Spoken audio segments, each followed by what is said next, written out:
Well, thank you for having us. We're really excited to get started. Just going to share.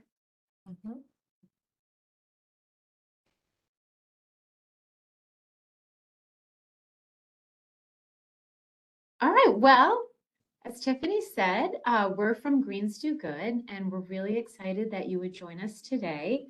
We're going to talk about how a little farm can do really big things and how we believe that we can open doors for people with autism through sustainable farming. But first, let's introduce ourselves. Lisa, go ahead.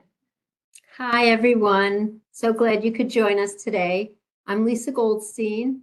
I've been with Reed for 12 years. I'm the Vice President of Development for the Foundation, as well as being Sales Director for Greens Do Good, our farm. And I'm Jen Faust. I've been with this organization for 11 years. We both really love Reed Autism Services and everything it stands for. I'm the Director of Operations for the Foundation, and for the farm, I'm also the Director of Operations. But a little bit more about our organization so that it makes sense. So I think it's valuable to go through this slide so you know exactly where Greens Do Good fits into our family of programs. We're all under the umbrella of Reed Autism Services, which, as you can read, what we stand for, rooted in excellence in providing support for individuals with autism throughout their lifetime so they can reach their full potential. Reed Academy are our schools for ages 3 to 21. We opened in 2003, and now in 2023, we just opened our second school. Our two campuses are both 24,000 square feet. One campus is in Oakland, and the other is in Franklin Lakes. That is our newly open campus. Read Next is our day and residential programs for individuals with autism ages 21 plus. Read Next Day is job training, job placement, socialization components, anything that somebody might want to do during the day but needs a place and support to do those things. And then Read Next Residential is our residence component. So we have 4 homes right now for individuals with autism, and that component is growing rapidly for our divisions here. And then we have Greens Do Good, which is our hydroponic vertical farm located in Hackensack that you'll learn a lot about today. And 2 new programs that we just started recently. One, Reed Intensive Behavior Services, or better known as RIBS. So that's for assessment and treatment of severe and challenging behaviors. And then the PATH Transition Program, which is a comprehensive post-secondary hands-on learning program to round out our services. So why are we here? We're basically here to talk about how we came up with one solution to address the staggering under and unemployment rate for people with autism. They are currently facing a nearly 85% of under and unemployment, and nearly half of all adults with autism have never had a paying job. At Greens Do Good, we're able to serve the full spectrum of autism.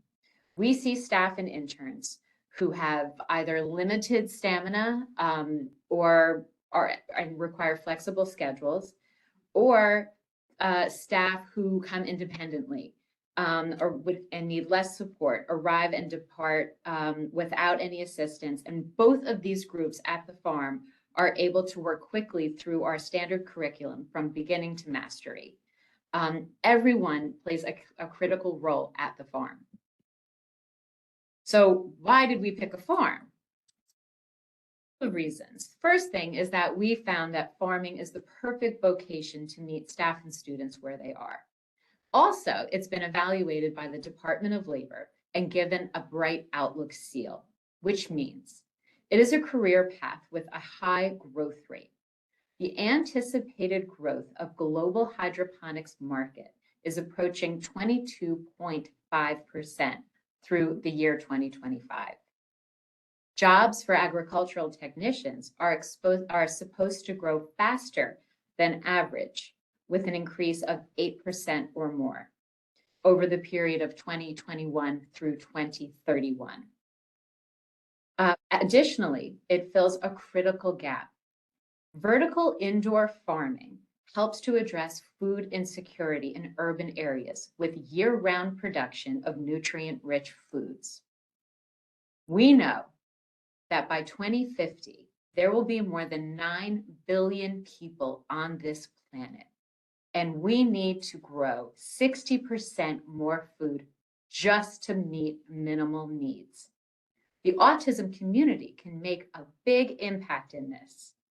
But what we really love about the farm is that Greens Do Good is all about what we call our 4 Ps: people, purpose, produce, and play.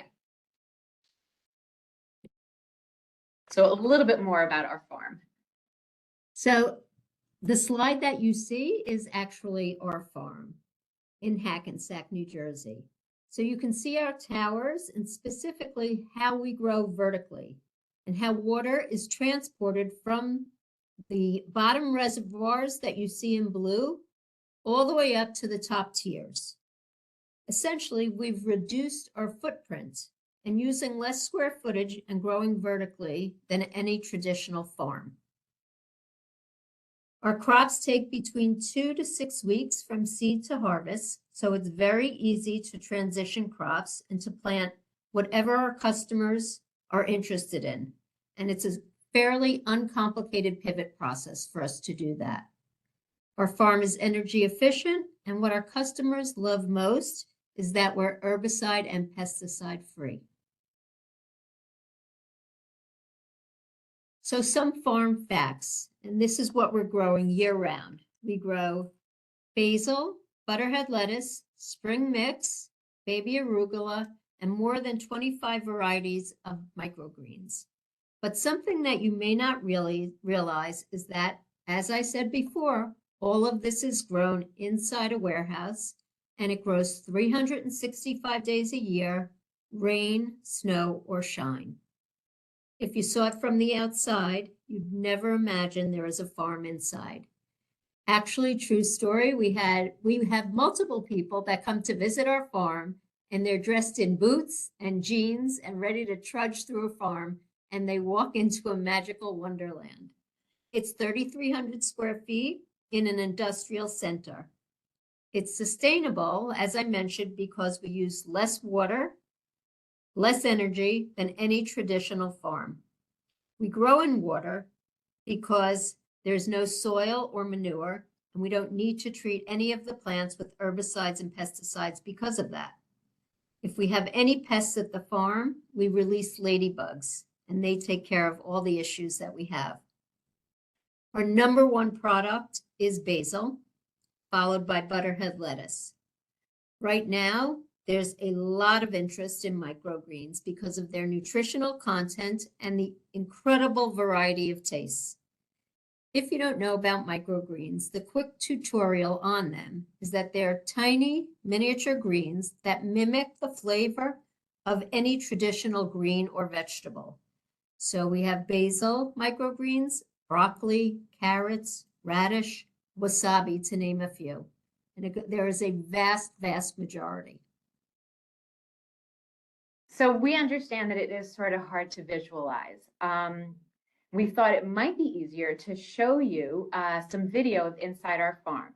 This is a clip from Farm Dreams, which is a series on National Geographic that showcases the American farmer.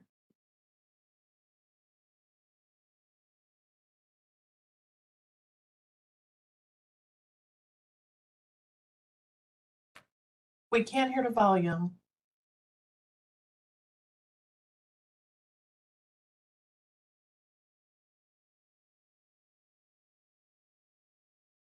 Should I play that again one more time? Did you get the Yeah, volume? we weren't able to hear it.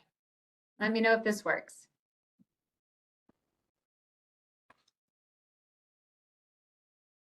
Nope, still nothing. Wasn't there the audio out feature that you used last time? Yep. The audio, I did indeed. Thank you for reminding me. Sure, anytime. Let's see. Let's see if I can fix that.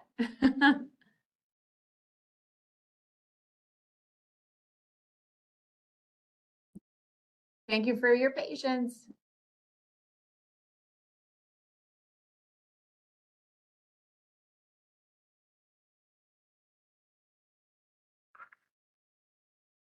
While she's working that out, if any of you have questions, of course, please feel free to put those in the chat and I will take note and we can review them at the end. We will leave a few minutes for a Q&A. So it says I am using the audio out feature, it seems. So let's think.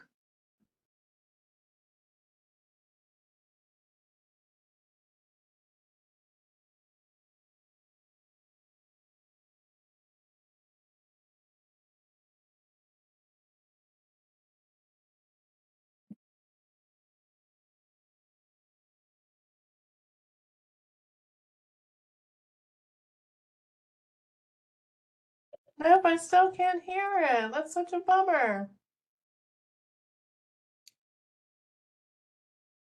Jen, maybe the little speaker, once you start the video that was on the bottom?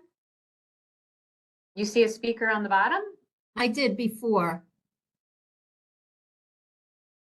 Oh yeah, when you start playing the timer. I saw a little speaker right there.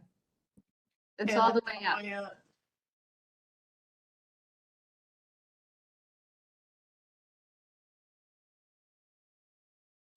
So I will definitely include these. I will definitely include these in the chat. I can link these to the chat and anybody can watch them.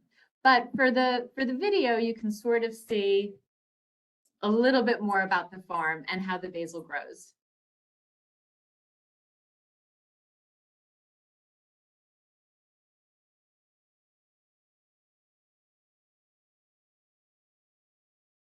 Let's go to the next slide. Apologies, everyone.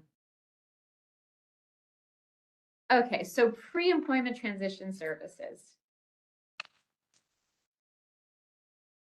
are something we offer. Lisa, go ahead.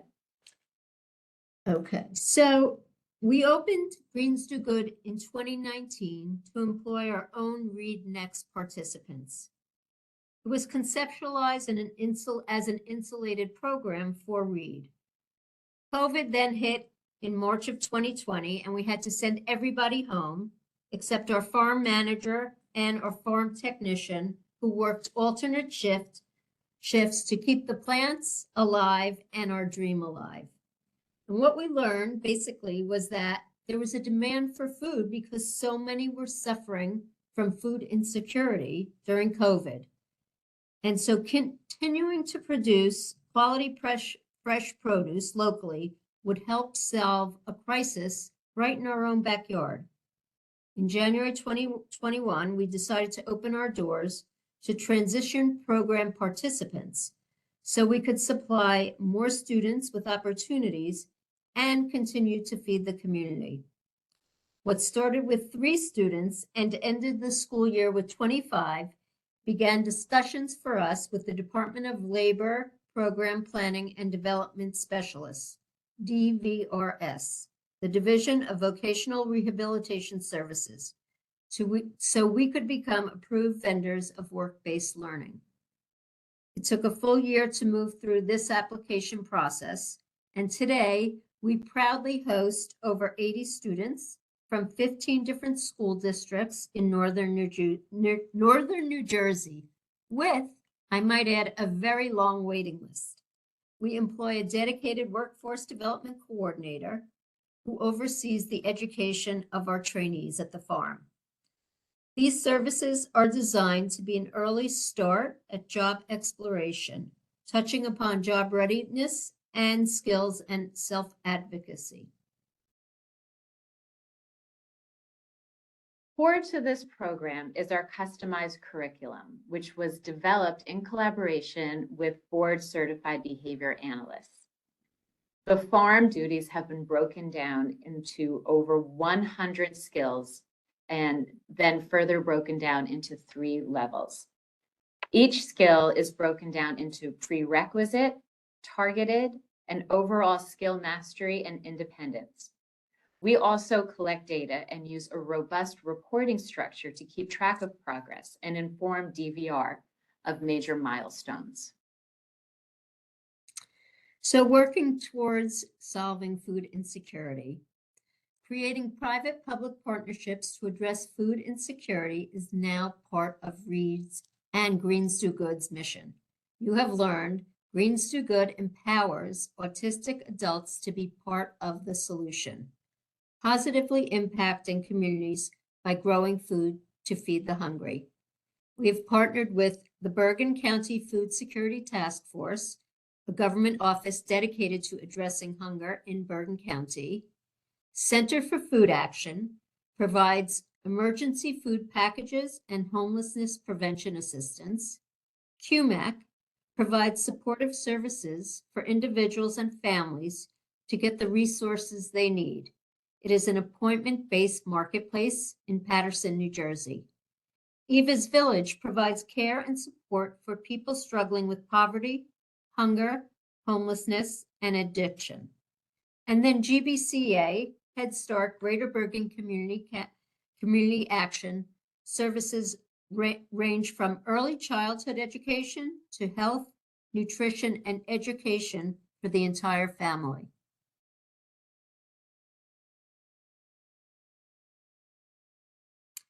So revenue diversification. The one thing we want to be always is open and transparent. And we've mentioned it before, but vertical farming is very expensive. Basil alone cannot keep our farm doors open. Our operational budget is supported by sales of crops and other related items such as basil-scented candles made especially for us, school field trips and tours, and general sales to grocers, restaurants, country clubs, and direct-to-consumer through farm club subscriptions, our version of a CSA.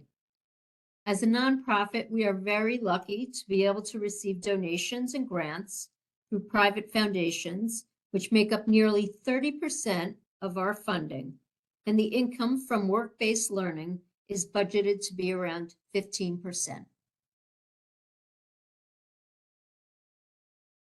Well, we wanted you to not just take our word for it, but to hear from people who worked on the farm and their parents. And this is another video, which we can share afterwards, but basically, and it's also from Farm Dreams, which is available on Disney Plus, Hulu, and anywhere you can get National Geographic on demand. But this is Finn. I know you can't hear it, but he's explaining how before he came to the farm, he was sort of lost. Socially, he was feeling a lack of growth in the program that he was in. He didn't have a lot of opportunity for speaking. It didn't have a lot of opportunity for expressing himself. Once coming to the farm, he really felt like he had been able to grow and sort of reach the goals that he was shooting for. And his father was saying how proud he feels. We really do believe that the pride that people feel in being valued in the workplace is sort of immeasurable. And that's one of the things that is sort of our big takeaway. It's not just employment opportunities. It's not just vocational training, but it's the pride of being valued.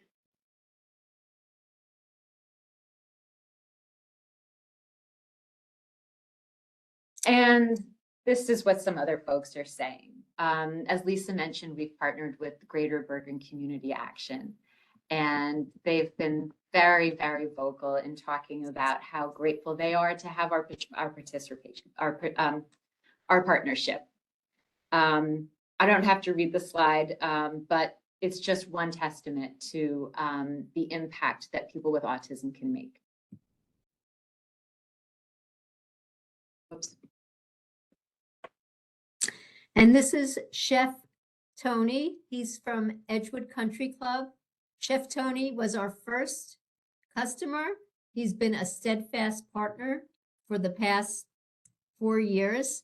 A quote from him that you can read on here, believing in our mission to have a ripple effect turning into a tidal wave.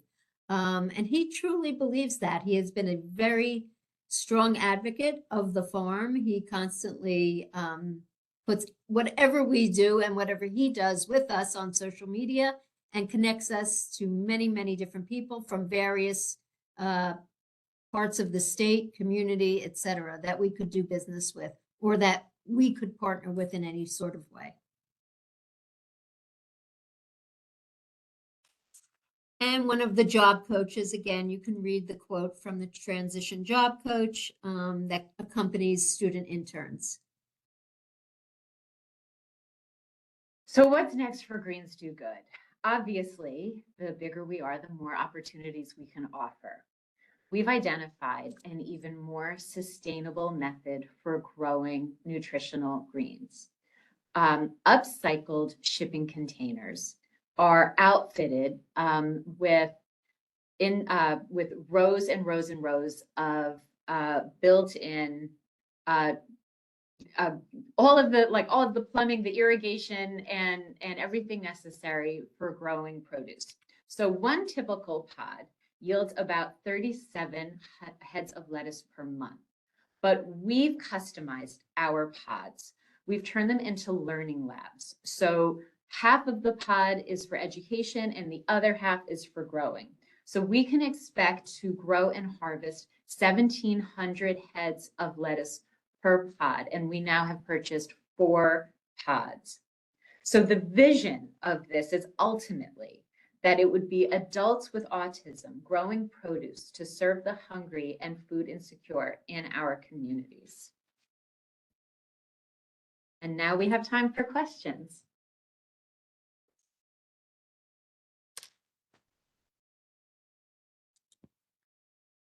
Okay, I see one question in the chat. It says, is Bergen County one of the areas you operate in? It is. So Reed Autism Services has all of its headquarters in Bergen County currently.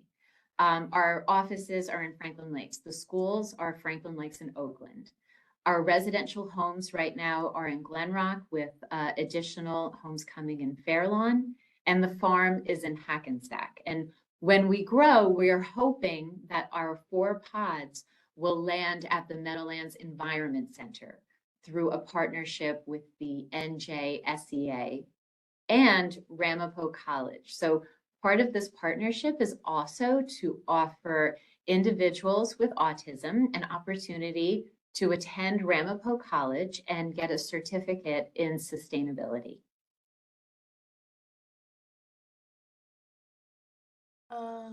We got someone else here. I don't know how to ask this exactly, but do the employees have to be at a certain level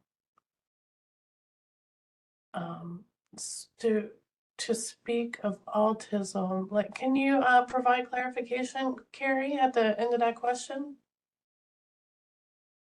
I might be able to kind of guess what Okay, you're sure. asking. So autism is a spectrum, right? And we know that there are very intense support needs and there are very low support needs. And the farm can pretty much accommodate the entire spectrum. There are jobs for people who are very independent. There are marketing jobs and sales jobs and communications jobs. And for those that need a lot of support, like 24/7 support, there are jobs as well for you at the farm. There's seeding and inventory. There's packaging, labeling, and even delivering. And as Lisa said earlier, we do at Reed offer intense, we call it our RIBS, our Intense and Services Behavioral Clinic. So those that are requiring really intensive services probably would not be a great fit for the farm. But generally speaking, yeah, there's a place for everyone. Hope I answered that question correctly.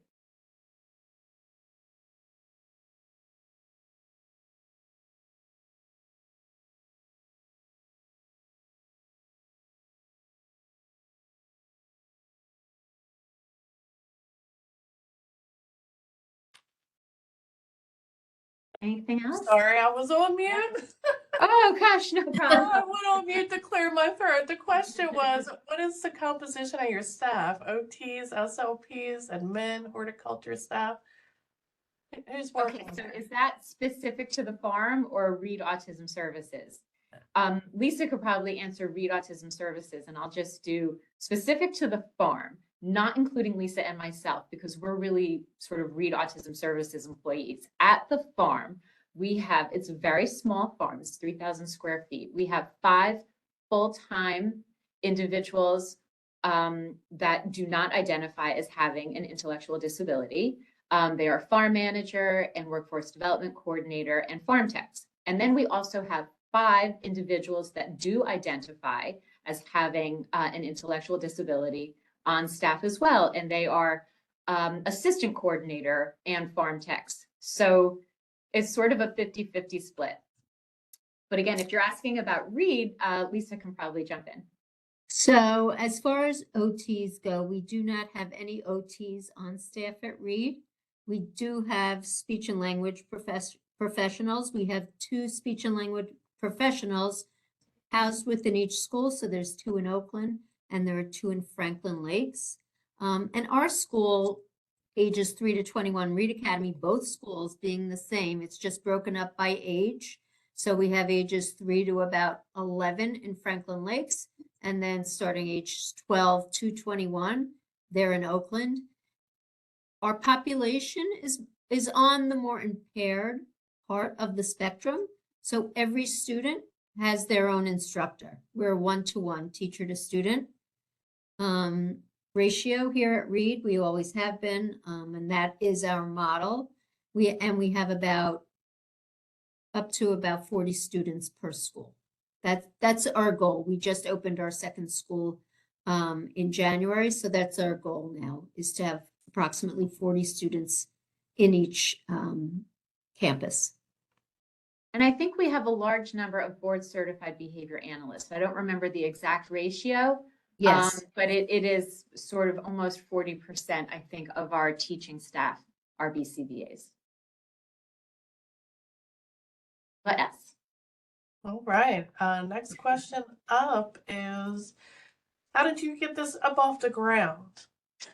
Well, as Lisa said, it's not easy. So the overhead is incredibly expensive. And we were very, very fortunate to be given an appropriation by then Governor Christie to, he invested some of the New Jersey state funds in autism. And at the time we were really lucky to be able to be on the receiving end of that. And that was some of the seed money that was required.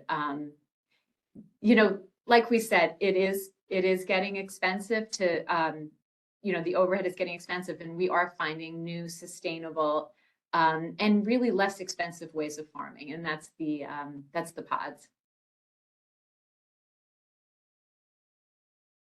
Okay.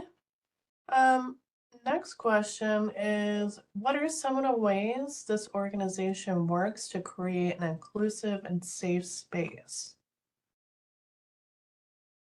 So is that within the farm setting, or is that in all of our entities? She didn't, all settings. All settings. Okay, Lisa, do you want to take housing and school, and I'll do the farm?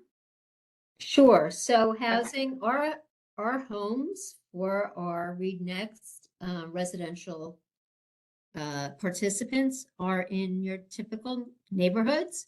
It's on a typical street. It is a typical home. It's, you know, your next door neighbor. And our homes are maintained by United Way so that every home is spectacular, I should say. It's not like, we don't want to be that neighbor that moves into a community and that people are upset about it or, you know, don't like it. Our homes are really a showcase. So, and every individual in the home, also our goal as students get older is to go to a 2-to-1 ratio, but many of our students or then our adults still need one-to-one services. Pretty much we have, I would call it a nursing, round-the-clock care type of staff. Our adults are never alone. And we don't, their goal and our goal is so that they are intertwined within the community with everything that they do. So whether it is working at a place of employment and they can come in, some of them can come in for an hour a day or 3 hours a day. We don't follow what I would call a sheltered workshop model at all. Our goal is so that all of our Read Next participants are fully integrated within the community. And again, whether that is at a job training site, whether it's at an employment site, whether it is activities within the community, that's what we want, what you would want for a family member. That's what we want for our Read Next participants. So I've also heard this saying, the difference between diversity and inclusion. Diversity is being invited to the dance. Inclusion is being asked to dance. So we want to not just talk the talk, but we want to live what we're so passionate about. And to that end, at the farm, I mentioned we have sort of a 50-50 split of neurodiverse to non-disclosing. Everyone is invited to our monthly staff meetings and everyone's opinion counts. We don't want to build for, we want to build with. So we take very seriously all of the feedback that we receive. And we try to implement as many changes as possible to make sure that everyone is included, everyone's ideas are included, and that as we grow together. I'll just add something else about the farm that Jen and I take a lot of pride in. So we're at the farm a few days a week, obviously, because we have other responsibilities. But what's most important to us is that it's its own community. So whether just because they're coming in during the day to work and then everybody goes home, we don't leave it there. We do bowling nights once a month, out to dinner maybe once a month. We do company lunches at the farm so that everybody is included. And it's a lot of fun. I know we both enjoy it very much, but it gives a chance for everybody to be represented and to know that they are wanted, included, and that people care about them. So, and their families appreciate it very much as well. But it's not part of our job, but it's something that we truly enjoy doing. Yep. We don't have any other questions. We got to thank you. Everyone's a thank you for answering their questions.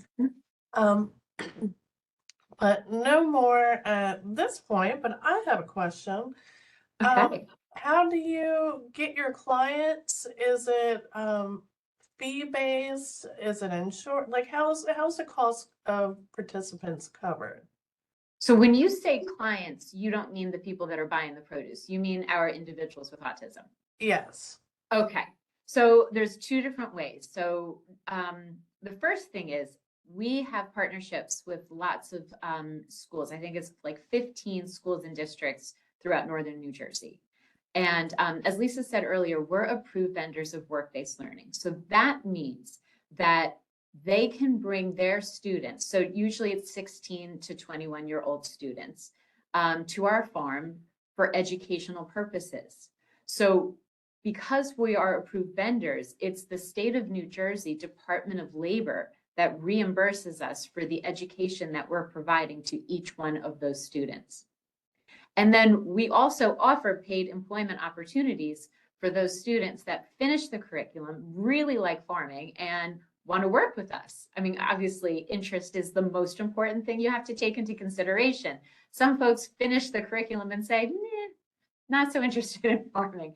But for those who are really interested, we like to offer them a job if we can. Again, we're a very small footprint. So 5 is our max right now, and we're fully staffed. But, you know, sometimes folks move on to other jobs and then more openings become available. Okay. Have other states looked at your model as an option? Because I know well, more and more people are being diagnosed with autism, the state funding for programs in schools and communities is not there to support all these people being diagnosed. Yeah, it's a national problem. And yes, Lisa and I have been contacted by groups in Florida, Minnesota, Maryland, California, Brazil, just to name a few, asking us to replicate our model. Many of them are interested in sort of for us to create a franchise experience. I don't know if we're ready for that, but because it is a national problem, I would be happy, and I know Lisa would too, be happy to work together with other communities to try to solve this. Mhm. We did have one other question come up in the chat. They're asking, what sort of accommodations have you made for employees with autism? I'm thinking specifically of loud noises, as I know that many folks with autism have issues with those. Yes, thank you for asking that. It's such a good question. So a couple of things. We really aren't just saying that we take inclination and interest to heart. We do. If it's not a great fit, then really we don't want to force you to come to the farm. So if you struggle with fine motor skills, probably not a great fit because a lot of the jobs are require fine motor skills. If you do have an aversion to loud noise, it may not be a great fit, but if you really want to farm, what we've done is offer headphones. We have sunglasses if the lights are too bright. We have headphones if the noises and the ambient noises are pretty noisy. Headphones if the noises are aversive. Also, we offer breaks. Sometimes we have a schedule of breaks, but way more than a typical worker and as needed. So if someone is feeling a little bit frustrated and needs to step away, they're welcome to go to the office lounge and relax for a few minutes, set a timer, and then return to work when they're ready. We also offer, we don't provide the job coaches, but we're happy to work with agencies that provide job coaches to talk about the best schedule that would meet the needs of the individual. And Lisa, did I leave anything out? I don't think so. I think you were spot Snacks? on. Yeah, okay, snacks, lots of snacks because we want them too. So it's incentivizing for everyone.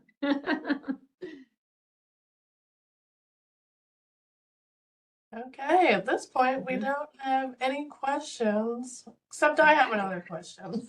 Okay. Go ahead.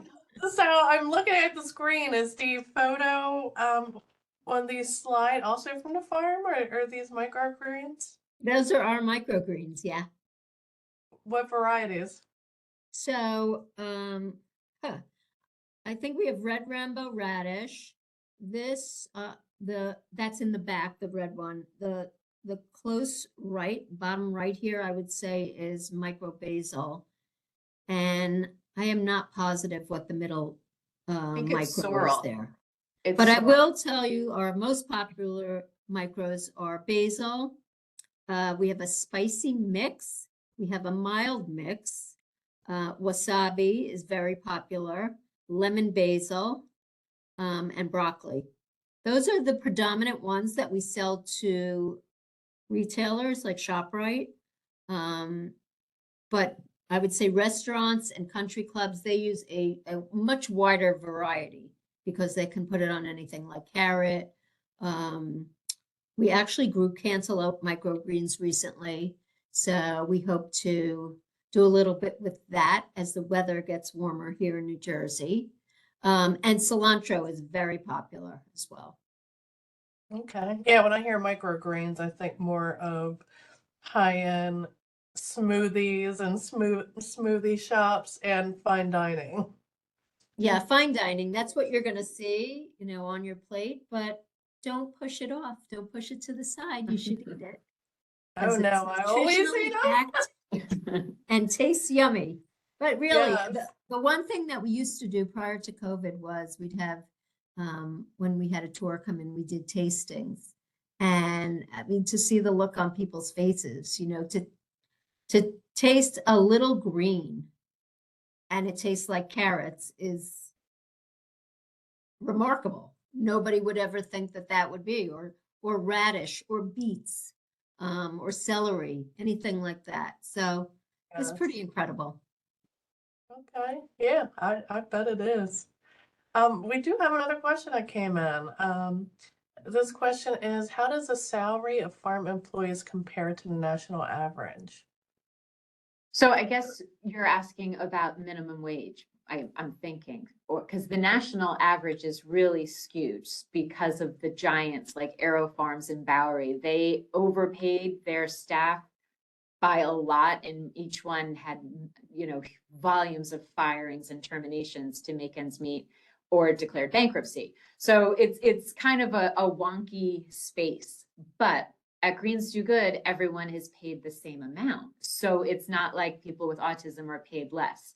The agricultural minimum wage is lower than the national minimum wage, but again, we do not discriminate. So the salary that we've set is for everyone. So our part-time rate is our part-time rate. Our full-time starting rate is our full-time starting rate.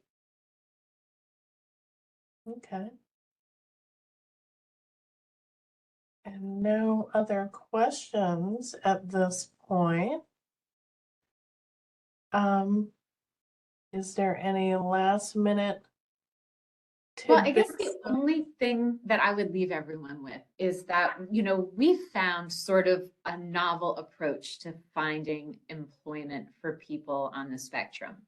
And I would encourage everyone to continue to do the same, because all too often, autistic folks are sort of pigeonholed, right? In either like the custodial pursuits or, in jobs that don't have growth, right? So I would just encourage everyone to think outside of the box. Farming is just one solution to solve this under an unemployment rate.